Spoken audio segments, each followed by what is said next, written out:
The mathematicians only are dealing with the structure of the reasoning, and they do not really care about what they're talking. They don't even need to know what they're talking about, or as they themselves say, or whether what they say is true. Now, I explain that. If you state the axioms, you say such and such is so, and such and such is so, and such is so, what then? Then the logic can be carried out without knowing what the such and such words mean.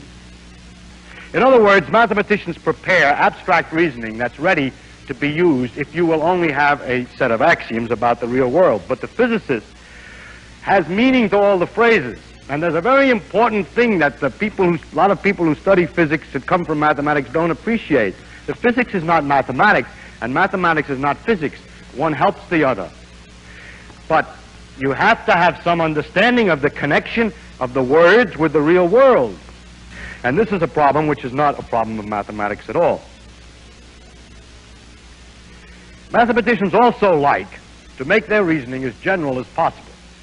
If you say, I have a three-dimensional space, ordinary space, I want to talk about ordinary space. You know, you're in it, and you measure distances, and there are three numbers you need to tell where something is. You go breadth, width, and height. Three-dimensional space, and you begin to ask them about theorems.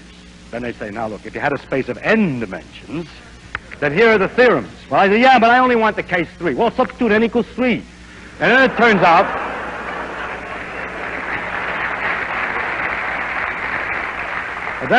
out that very many of the complicated theorems they have are much simpler because it happens to be a special case.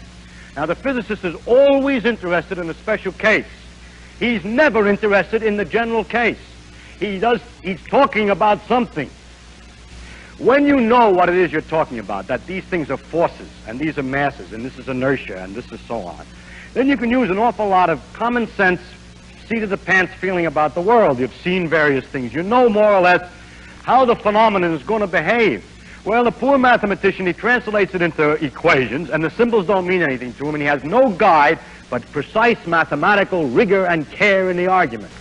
The mathematical rigor of great precision is not very useful in the physics, nor is the modern attitude in mathematics to look at axioms.